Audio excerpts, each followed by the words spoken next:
The season of Advent always seems to stir up a mix of joy and sadness in me. And if you feel that way too, you're not alone. I've been noticing how often I hold seemingly contradictory emotions at the very same time. Longing and gratitude, heaviness and hope, joy and sadness. But even in the hard moments, we get to anchor ourselves in something steady. Advent simply means coming. It is this gentle invitation to slow down and prepare our hearts for the arrival of Jesus. And for many years, I feel God quietly speaking, "Slow down," as I speed right by, trying to get to the next thing, trying to rush through the waiting season. But what we must remember is that waiting isn't empty. It isn't wasted, it isn't passive. Advent reminds us that in the light, in the longing, in the places that feel unmet or unfinished, light is coming. Tell everybody what you're about to do. We are about to go get our Christmas tree. Is there a specific tree that you want? No, I let my instincts guide me. Oakley, is there a specific tree that you want? She don't care. All right, let's get after it. All right, we made it. This is definitely our place. Big Jim's. Big Jim's, dude. They have great trees. All right, you're gonna lead the way. Okay. How tall? How tall can we fit in our house?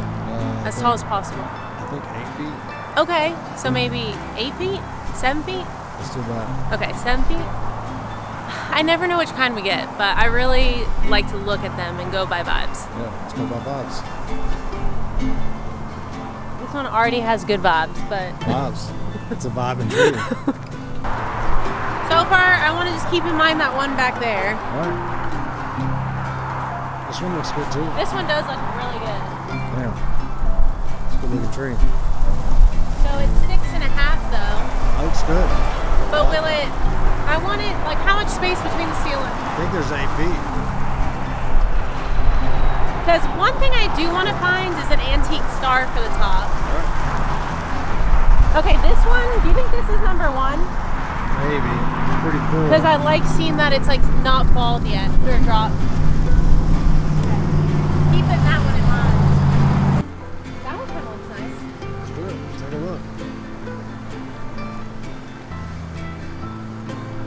Looks like a nice piece. This one's a bougie tree. What's bougie? It's expensive tree. Okay, Fraser, it says, has the best overall for like retaining its needles. Yep. And Noble's good, but not as... And the Fraser says it's supposed to smell better too, so Fraser kind of got a... But Noble has really strong branches. When I was a kid, I used to always want the ones with the white stuff on it. The flocked ones. Oh, yeah. Not anymore though. The spray on. Yeah, like, yeah. I think it's because I grew up in Arizona and I'd never seen snow before. Yeah. I just wanted snow. Good.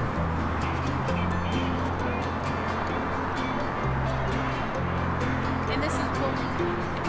Yeah. I mean, I don't know. This one kind of seems like a number one, maybe. Yeah. What do you think? That one looks good.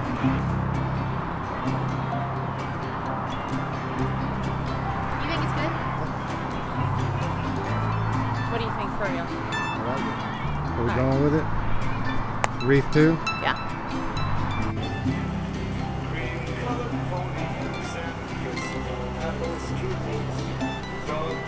Get the best one you think. I think it's nice. Got a little fresh cut.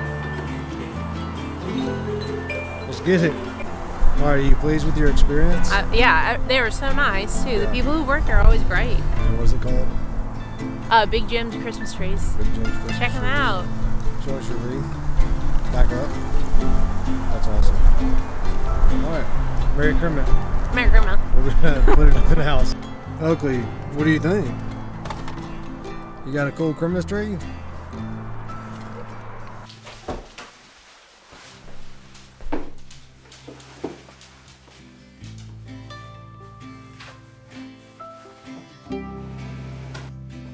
Okay, so the tree is here. She's a beaut and I love her. This morning, James and I went to obviously go get the Christmas tree, but I'm a hunting wife, which means my husband has left me. It is rut, and so if you also are married to somebody who hunts, who's an advocate, really inspired and loves hunting, your husband's probably not around this week.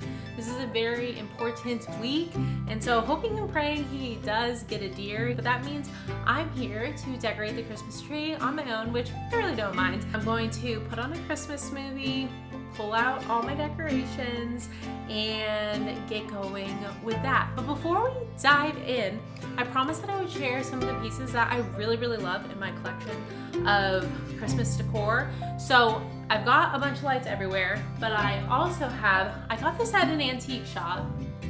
I don't think it's actually antique based on like the quality of it, but it's this beautiful little church and I love it. It's like one of my favorite pieces. I think I got it for like 15 bucks, 20 bucks or something like that. And I just love it. It's one of my favorite pieces. I also have these antique ceramic Christmas trees.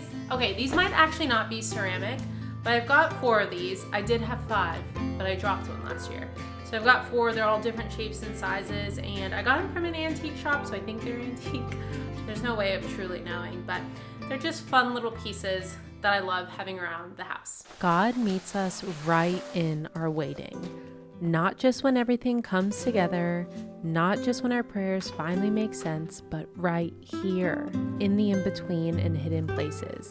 The story of Scripture is full of people who waited, sometimes for years, sometimes for generations. They carried questions, fears, dreams, and disappointments, and yet God was faithful to them in every season, faithful in the ways they could see and faithful in the ways they didn't recognize until later. I think that's the quiet beauty of Advent. We're reminded that God doesn't rush us through the longing. He steps into it with us. As I decorate my tree and lean into the cozy rhythms of the season, I'm learning to see these small moments as invitations. Little reminders to prepare room in my heart. Room for joy, room for peace, room for rest, room for our Savior, Jesus Christ. He is our true hope, steady, unchanging, and always moving toward us, even when we feel stuck in the waiting. Okay, Santa Claus is paused for a second so I can show you guys this thrift find I got last year with the chicken. Merry Christmas. And some of the best ornaments. We've got little James, so cute.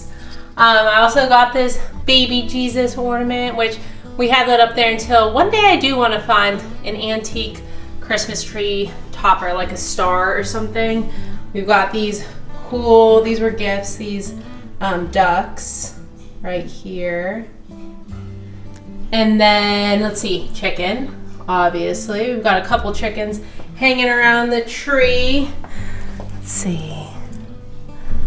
James' grandparents, Mimi and Papa.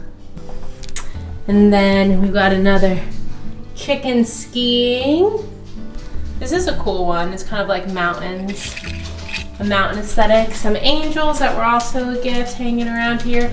My favorite are the bows. These bows, we had them when we were kids. My mom let me take them and I just love them. I think they just really make such a classic Christmas tree to have those red bows. Okay, so Christmas tree is done. Lights are up. I showed you guys some of the decorations I have. The last thing is I've got 2 stockings to put up, and I had this little idea occur to me. James is, like I said, on a hunt, and I saw on Instagram somebody decorated their chicken coop with Christmas lights, and so I have this indoor-outdoor colorful Christmas light strand, but I think I might try to surprise James by putting Christmas lights around the chicken coop. So stand by. Let's see how it goes. Say hi, Linda. Linda lets me pick her up. Why are you acting afraid? Are you afraid of the camera?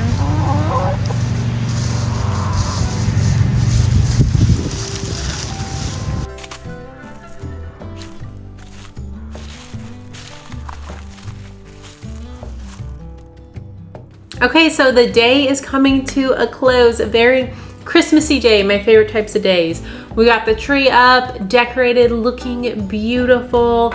Got the lights on the chicken coop for the chickens. I hope they appreciate it. I've got a zucchini bread in the oven right now, and I am going to do some crafts. I know I mentioned on a previous episode that I'm trying to be more mindful about spending over consumption. That's why I'm really into thrifting and antiquing. Also because I just think antiques have such character and you can find so many amazing things thrifting. And so instead of buying a bunch of Christmas decorations, still looking for that one antique decoration for this year. I'm gonna be making some paper snowflakes. I'm actually really impressed with myself on this attempt number 1. I did use some instructions and that was really helpful to get it to look pretty good. And so I'm gonna turn on a Christmas movie. I think I'm gonna put on either Home Alone, maybe The Holiday, something like that. Put on a Christmas movie, make some snowflakes, and also those white rings that you hook together. I'm gonna make those and just relax for the rest of the night, wind down, lean into the season, get cozy. I'm really excited for Christmas. James and I have created traditions together. One of our favorite traditions is Christmas Eve grilled cheese, where we make gourmet grilled cheese with tomato soup and just have a slow evening where we've got the Christmas tree on, we watch a Christmas movie and eat yummy food together and just spend time. And so please let me know what Christmas traditions you do with your family, with your friends, that you have really loved, or maybe traditions that you did growing up. I'd love to hear what your favorites are, and stay tuned for the next episode. This Advent, let's slow down enough to actually notice God's goodness. In the soft glow of the lights, the quiet of an early morning, the warmth of people we love, the peace that settles in unexpected places. Advent is our reminder that light steps into darkness, that hope meets us in our hardest moments, that Jesus is near, closer than every fear, closer than every longing, closer than every unanswered prayer. So as I move through the season, my prayer for you and I is simple, that we would see him everywhere, in the waiting, in the wonder, in the small moments we tend to rush past, and take time to be with him this season.